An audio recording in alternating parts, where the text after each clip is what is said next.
تو تھوڑا سا نا بیڑیوں سمیت سفر طے کرنے کا مزاج بنا نا, ذرا تپتے ہوئے صحرا پر تیرے پاؤں جلیں تو پھر تجھے پتا چلے گا کہ سفر کس طرح ہوتا ہے. یہ نا امیدی کا مزاج نہیں, یہ اس طرح کی طبیعت نہیں جو ہماری تمام سیاسی جماعتوں نے ملک کے اندر افراتفری پھیلا دی ہے اور پریشانی کر دی ہے. ہمیں ہمت کے ساتھ, ہمیں جذبے کے ساتھ, ہمیں شوق کے ساتھ ایک دوسرے کو بحال کرنا ہے. نبی پاک علیہ السلام نے فرمایا شوربہ زیادہ پکا لیا کرو, پڑوسی کو بھی شامل کر لیا کرو. فرمایا ایک کا کھانا 2 کھا لیں گے, 2 کا کھانا 3 کھا لیں گے, 4 کا کھانا 6 کھا لیں گے. ایک دوسرے کا بازو تھامو, ایک دوسرے کے لیے دروازہ کھولو. میرا رب تو بڑا کریم ہے, جیسے جیسے ہی بندے ایک دوسرے پہ مہربانی کرتے جاتے ہیں اللہ سب پر رحمت فرماتا ہے. کئی دفعہ نا ماحول بڑا گھٹن کا ہوتا ہے, گھٹن کا, لیکن ایک آدمی نعرہ لگا دیتا ہے نا گھٹن والے ماحول میں تو باقیوں کی بھی آنکھ کھل جاتی ہے. شدید گھٹن کے ماحول کے اندر ایک بندہ کہتا ہے نا تھوڑا سا لنگر ہے یار, باقی کھانا پکتے تک آؤ نا میرے ساتھ بیٹھو, تو وہ لوگوں کو نا ہمت دیتا ہے, وہ جذبہ دیتا ہے. مثلا بارش تیز ہو رہی ہو اور اگر مکان ایک ہی ہو صحرا کے اندر, اور اگر کسی شخص کا دل بڑا ہونا, وہ سب سے کہنا آ جاؤ آ جاؤ, تو سما جایا کرتے ہیں سارے لوگ ہی, جگہ مل جایا کرتی ہے. پر کوئی امید کی بات تو کرے, کوئی کرم کی بات تو کرے, کوئی وہ بات تو کرے جس کے اندر خوبصورتی ہو. جنگ احد میں شدید آزمائش کا ماحول بن گیا اور حالات کچھ اور طرح کے ہو گئے. ہوا کیا, صحابہ کرام علیہم رضوان کبھی کمزور نہ پڑتے, لیکن ایک خبر اڑا دی گئی, ایک سیاسی چال چلی گئی. جس طرح کا طریقہ ہوتا ہے نا مایوسی پھیلانے کا, وہ طریقہ استعمال کیا گیا. کہا گیا معاذ اللہ ثم معاذ اللہ حضور کو شہید کر دیا گیا. اب امت جانتی ہے کہ صحابہ کی کتنی جذباتی وابستگی ہے نبی پاک کے ساتھ.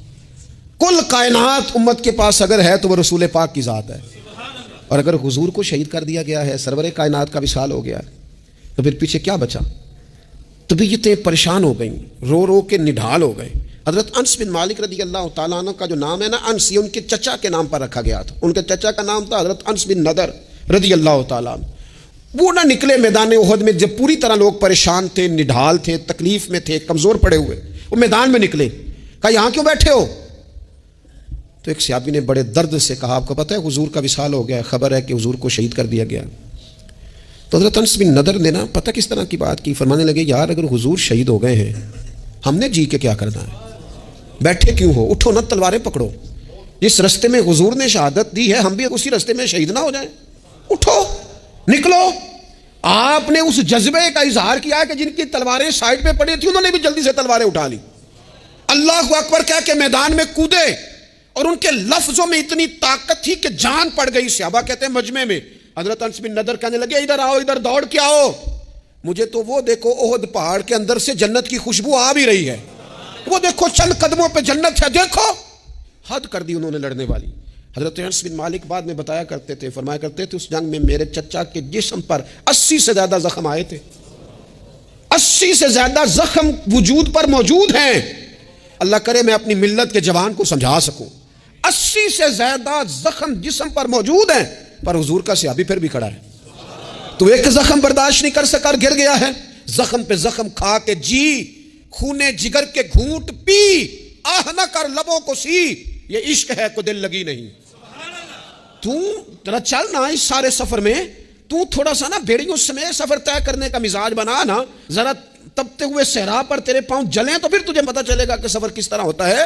یہ نا امیدی کا مزاج نہیں, یہ اس طرح کی طبیعت نہیں جو ہماری تمام سیاسی جماعتوں نے ملک کے اندر افراتفری پھیلا دی ہے اور پریشانی کر دی ہے. ہمیں ہمت کے ساتھ, ہمیں جذبے کے ساتھ, ہمیں شوق کے ساتھ ایک دوسرے کو بحال کرنا ہے. نبی پاک علیہ السلام نے فرمایا شوربہ زیادہ پکا لیا کرو, پڑوسی کو بھی شامل کر لیا کرو. فرمایا ایک کا کھانا 2 کھا لیں گے, 2 کا کھانا 3 کھا لیں گے, 4 کا کھانا 6 کھا لیں گے. ایک دوسرے کا بازو تھامو, ایک دوسرے کے لیے دروازہ کھولو. میرا رب تو بڑا کریم ہے, جیسے جیسے بندے ایک دوسرے پہ مہربانی کرتے جاتے ہیں اللہ سب پر رحمت. صحابہ فرماتے غزوہ احد کے موقع پر ہم نے نبی پاک علیہ السلام کے رخ زیبا پر خون بہتا ہوا دیکھا. کفار نے سنگ باری کی, تکلیف دی حضور کو, مقدس رخساروں پر خون بہا. ہم نے عرض کی یا رسول اللہ دعا کرے نا یہ برباد ہو جائے. نبی پاک علیہ السلام نے فرمایا مجھے لان تان کرنے والا نہیں بنا کے بھیجا گیا, مجھے رحمت بنا کے بھیجا گیا. اور نبی کریم نے دعا فرمائی اللہ انہیں ہدایت عطا فرما. اس موقع پر جب حضور کو ذاتی طور پر تکلیف دی گئی ہے, مقدس چہرہ نور پر خون بہ رہا ہے اور صحابہ کے کلیجے پھٹ رہے ہیں, اور احد کے میدان میں حضور کا وہ رنگین چہرہ خون سے بھرا ہوا دیکھ کر طبیعتیں مچل رہی، تڑپ کے عرض کی حضور کریں دعا یہ تباہ ہو جائے. فرمایا نہ بھائی، وہ لان پان کرنے والا نہیں، مجھے تو رحمت بنا کے بھیجا گیا. لیکن میرے عزیزوں، غزوہ خندق کے موقع پر جب دشمنوں سے دفاع کرتے وقت نماز عصر مسلمانوں کی قضا ہوئی تو حضور نے ہاتھ اٹھا کے عرض کیا، کہا اے اللہ ان کے پیٹ آگ سے بھر دے جنہوں نے ہماری نماز عصر لیٹ کی، ہماری نماز لیٹ کر دی، صلاۃ وسطیٰ لیٹ کر دی. ہمیں تیرے حضور جھکنا تھا، ہمیں وہ نماز پڑھنی تھی جو بڑی قیمتی ہے نماز عصر، انہوں نے ہماری نماز لیٹ کر دی، ان کے پیٹ آگ سے بھر دے. حضور کا سارا چہرہ لہو سے بھرا ہے، پر ذات کے لیے دعا نہیں کی کہ یہ تباہ ہو جائے، پر ایک نماز لیٹ ہو گئی. صحابہ کی عصر قضا ہوئی تو کریم نے ہاتھ اٹھا کر کہا یا اللہ بھر ان کے پیٹ آگ سے. او سنگیو، آؤ یارو اپنا اخلاق تو دیکھیں، میری بھی فجر قضا ہے، میرے پتر کی بھی قضا ہے، میری جوان بیٹی بھی جم کے سو رہی، کبھی ماتھے پر شکن تک نہیں آئی، لیکن میری روٹی لیٹ ہو جاتی ہے تو میں سارا گھر سر پہ اٹھا لیتا ہوں، زمین آسمان ایک کر دیتا ہوں. میرے بچے، آپ کے بچے ہماری نگاہوں کے سامنے وہ پوری طرح بری سوسائٹی کا شکار ہو جائے اور وہ جانے کس کس گناہ میں لگ جائے، معاذ اللہ شکن تک نہیں آتی، لیکن میرے کپڑے وقت پر استری نہیں ہوئے، مجھے ٹائم پر فلاں چیز نہیں دی گئی، آسمان سر پہ اٹھا لیا جاتا ہے. حضور نے تو ہمیں یہ اخلاق سکھایا ہے کہ لہو سے تیرا وجود بھی ذات کے لیے بھر دیا جائے تو زبان سے لان تان نہ کرنا، یہ تیرے نبی کا طریقہ ہے. یہ بھی بتایا کہ مسلمانوں کے پاس اسلحہ تھوڑا تھا، یہ بھی بتایا کہ کافروں سے جنگ سخت تھی، یہ بھی باتیں وہ بتاتے رہے کہ کھانے پینے کے لیے ضروریات پوری موجود نہیں تھی، یہ سب ذکر ہوتا رہا. لیکن ساتھ انہوں نے یہ بھی بتایا ہے، ساتھ انہوں نے یہ بھی بتایا، حضرت انس بن مالک فرماتے ہیں بخاری مسلم دونوں میں ہے کہ نبی پاک نے تو جنگ سے ایک دن پہلے نشان لگا کے بتا دیا تھا کہ یہاں ابو جہل مرے گا، یہاں عتبہ مرے گا. یعنی جنگ بدر میں جنگ کا ذکر بھی ہوتا رہا اور حضور کے علم کی شان کا تذکرہ بھی ہوتا رہا. جہاں انہوں نے ہمیں احد میں یہ بتایا نا کہ 70 صحابہ شہید ہو گئے، آزمائش بڑھ گئی، وہاں یہ بھی بتایا ہے کہ جب ہم نے عرض کیا تھا نا یا رسول اللہ کفر کی تباہی کی دعا کر دے تو محبوب نے فرمایا تھا نہیں میں تو ان کی ہدایت کی دعا کروں. جہاں انہوں نے ہمیں خندق میں یہ بتایا ہے کہ ایک ایک شخص نے پیٹ پر پتھر باندھا تھا اور نبی پاک نے 2 باندھے، ان دکھوں کے بیچ وہ شان مصطفیٰ کو نہیں بھولے، حضور کی عظمت کے ذکر کو نہیں بھولے. انہیں یہ نہیں کہا کہ ہم نے بھئی فارغ ہونے گے تو پھر حضور کے حسن کے ترانے پڑیں گے. انہوں نے یہ بھی بتایا ساتھ ہی کہ جب حضرت جابر بن عبداللہ نے دعوت کی تھی تو 5-6 لوگوں کا کھانا ساری جماعت کو پورا آ گیا تھا. انہوں نے بتایا تبوک سے واپسی پر کہ جہاں قحط تھا، حالات خراب تھے، وہاں یہ بھی ہمیں سبق صحابہ نے دیا کہ شان مصطفیٰ کے تذکرے وہاں بھی ہوتے رہے، عظمت مصطفیٰ کی باتیں وہاں بھی ہوتی رہیں. یعنی تبوک کے موقع پر اگرچہ حالات بڑے کٹھن تھے، پر جب حضور نے اپنی انگلیاں رکھ دی تھی برتن میں تو اللہ نے انگلیوں سے پانی کے چشمے جاری کر دیے. تو لوگوں نے حضور کی نعت کو نہیں چھوڑا، نبی پاک کی عظمت کے ترانوں کو. ہمارے بزرگ بڑے مصروف رہے، 1000 کتاب لکھی اعلیٰ حضرت نے، اور کتاب بھی ایسے پکڑ دکڑ کے نہیں، فن کی کتاب، فن کی دلائل، اور پھر جو استدلال کا حسن ہے اس میں جو رعنائی ہے.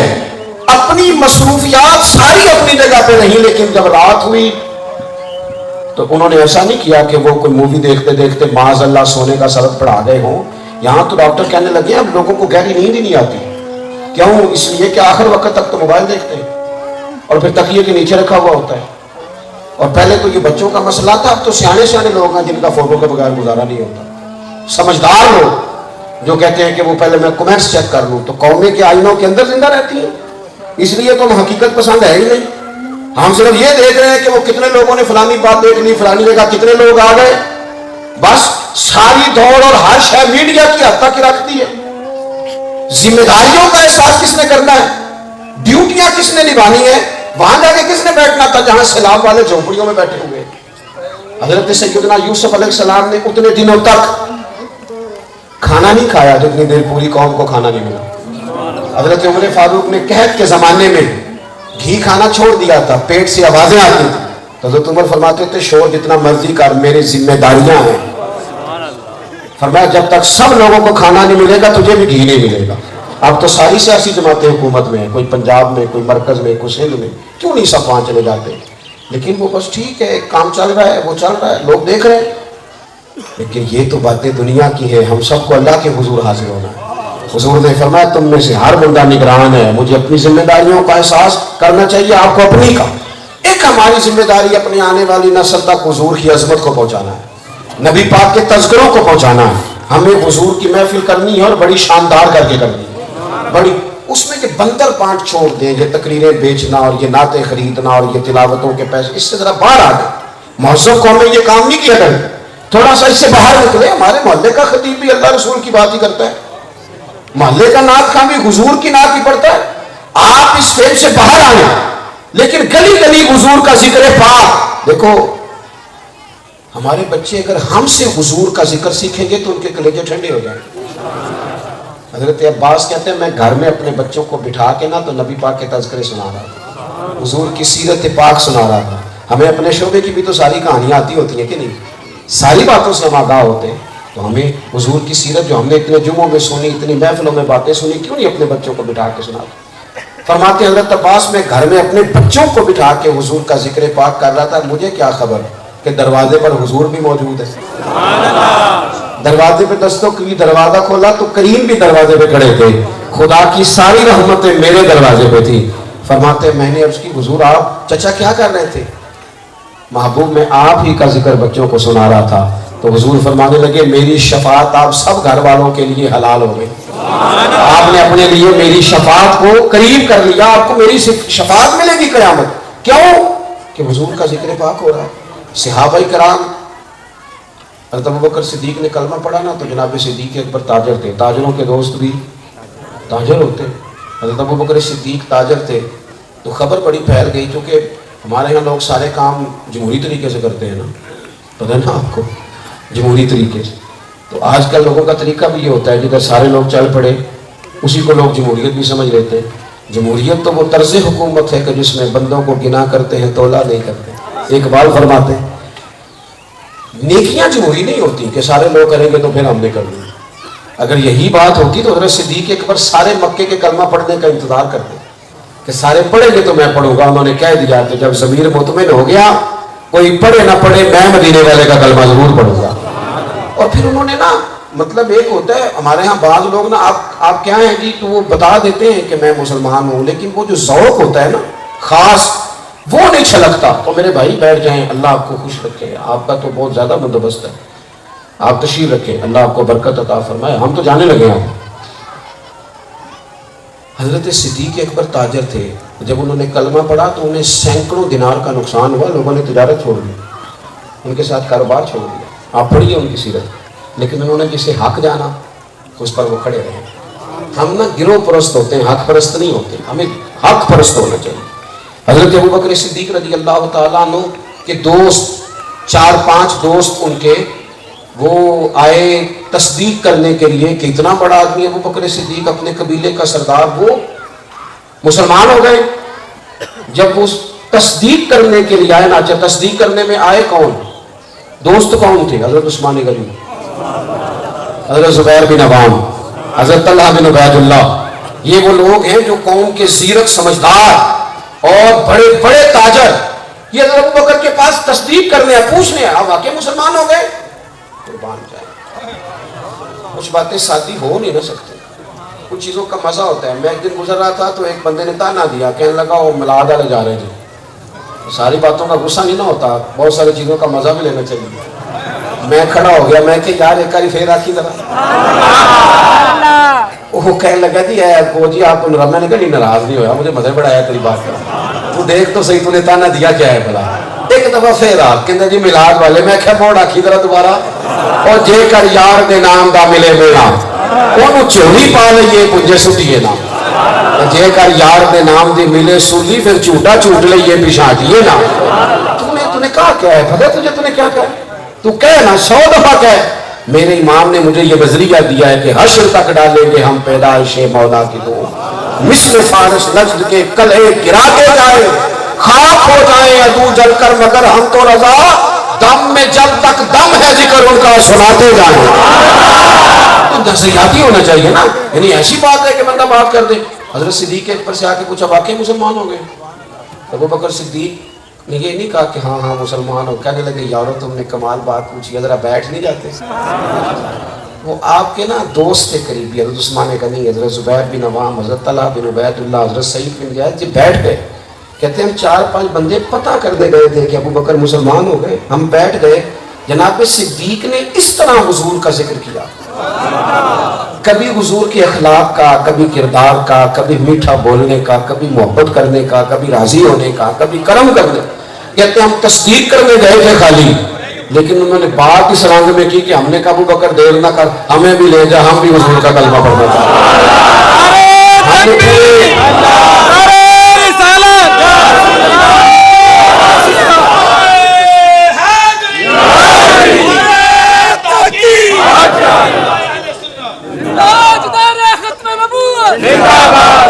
آپ توجہ کریں گے میری بات، ہمیں نا والہانہ پن پیدا کرنا چاہیے حضور کی محبت۔ دیکھیں قبضہ میرا ہی ہے، میرا ہی قبضہ ہے، کیونکہ میں پیر صاحب ہوں، میں مولوی صاحب ہوں، میں داڑھی والا ہوں، میں پگڑی والا ہوں، ہم قبضہ کر لیتے ہیں بعض اوقات میری طرح کے لوگ کہ شاید دین پر عشق پر سارا میرا ہی قبضہ ہے، لیکن یہ حضور کی محبت ہے۔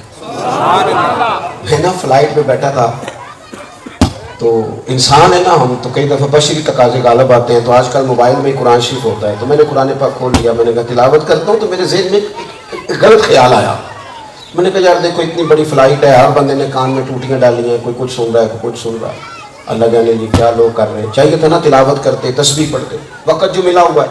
آپ یقین کریں ایک نوجوان جس کو میں اس وقت سے دیکھ رہا تھا جب تک لوگ بورڈنگ کرا رہے تھے، جب تک لوگ ویٹنگ روم میں بیٹھے تھے، اس وقت سے میں دیکھ رہا تھا، اس نے بال پیچھے کٹھے کر کے یہاں باندھے ہوئے تھے اور پینٹ شرٹ بڑی عجیب طرز کی پہنی ہوئی تھی، تو گمان یہ تھا کہ شاید کوئی پتہ نہیں کس روح کا آدمی ہے، لیکن وہ ساتھ والی ہماری سیٹوں پہ وہ بیٹھا تھا، اس نے اپنی فائلیں ذرا سی الٹی اور اندر سے سورہ یاسین نکالی، اور جب وہ پڑھنے لگا نا تو میں نے اپنے ہی دل میں توبہ کی، میں نے کہا نہیں یار ایسا تو نہیں، یسبح للہ ما فی السماوات والارض، یہ تو میرے رسول پاک کا دین ہے، پتہ نہیں کہاں کہاں کرم کی کھیتی ہوگی کہاں کہاں۔ میں نے ایک دفعہ نا جمعہ پڑھایا مدینے کی فضیلت پر، مدینہ شریف کی فضیلت پر، تو ایک سادہ سا آدمی، وہ کچھ لوگ تو بڑے سیل مین ہوتے ہیں نا، بندہ قابو کرنا ہوتا ہے، بڑے طریقے سے بات سمجھا سکتے ہیں، لیکن وہ سادہ بندہ مجھے کہنے لگا پیر صاحب تو گلہ کرنی ہے، سن کو 5 منٹ لیتا، تو میں نے لوگوں کو فارغ کیا، میں اسے بیسمنٹ میں تنہائی میں لے گیا، میں نے کہا شاید کوئی ذاتی مسئلہ پوچھنا ہے، تو بات کرنے سے پہلے وہ تڑپ کے رویا اور پھر رویا، میں اسے تسلی دوں لیکن اس کی ہچکیاں کنٹرول ہی نہ ہو، سادہ بندہ چارہ کاٹنے والا، بالکل ان پڑھ، فضائل مدینہ پر تقریر ہو رہی ہے، اور جب وہ تھوڑا سا سنبھلا تو میرے سینے سے لگا، پھر رویا، کہنے لگا حضرت صاحب یہ دارے پیسے لائے کہ مدینے جانا جائز ہے؟ طاقت کوئی نہیں جا سکتا ہوں؟ میں نے اسے کہا خدا تیرے حال پہ رحم کرے، تیرے آنسو بتاتے ہیں کہ تو جلدی جائے گا۔ وہ چلا گیا، اسباب بن گئے، بڑے بڑے جملے پڑھے، بڑی کتابیں دیکھی، بڑے خطیبوں کو دیکھا، بڑے لوگوں کو، لیکن اس کو کبھی یاد کرتا ہوں آج بھی۔ تو طبیعت میں نا وہ کسی سکھ کا شعر ہے، اس نے حضور کی تعریف لکھی، تو کسی نے اس سے کہا کہ تو مسلمان ہو جا، کہنے لگا میں نے کتابیں پڑھی ہیں تو محبت ہو گئی ہے، کہا مسلمان کی نہیں ہوتا، تو کہنے لگا ہو جائے عشق کسی سے کوئی چارہ تو نہیں، اور صرف مسلم کا محمد پہ اجارہ تو نہیں، تمہاری کو اجارے داری ہے کہ تم پیار نہیں کرنے دو گے، ہو گیا ہے تو اب کیا کریں؟ عزیز بھائی خالص محبت رسول پاک سے، اور قلبی نیری ناروں والی نہیں، نیری جذبات والی نہیں، نیرا یہ نہیں کہ مطلب آپ محفل میں آئے ہیں تو نہیں، گھر کے اندر بھی، یعنی ہمارے بچوں کے بیچ بھی ہم بیٹھے ہوں تو کہ پتر آج کوئی کام نہیں کرنا، تو بھی درود شریف پڑھ، میں بھی درود شریف پڑھ، کبھی گھر کے اندر اس طرح کا ماحول ہو۔ آخری گزارش بڑے درد سے آپ کی خدمت میں یہ عرض کرنی ہے، میلاد کی محفلیں ہوں گی، ضرور شرکت کرنی ہے۔ دیکھیں کتنے جلوس نکلتے ہیں آج کل، کیسے کیسے گاڑیاں ہم نکالتے ہیں، کیسے کیسے جھنڈے لگاتے ہیں، تو یہ جو حضور کے نام کا جلوس ہے نا، کچھ نعرے یہ بھی سیکھو، یہ بڑا کام دیں گے قبر حشر میں،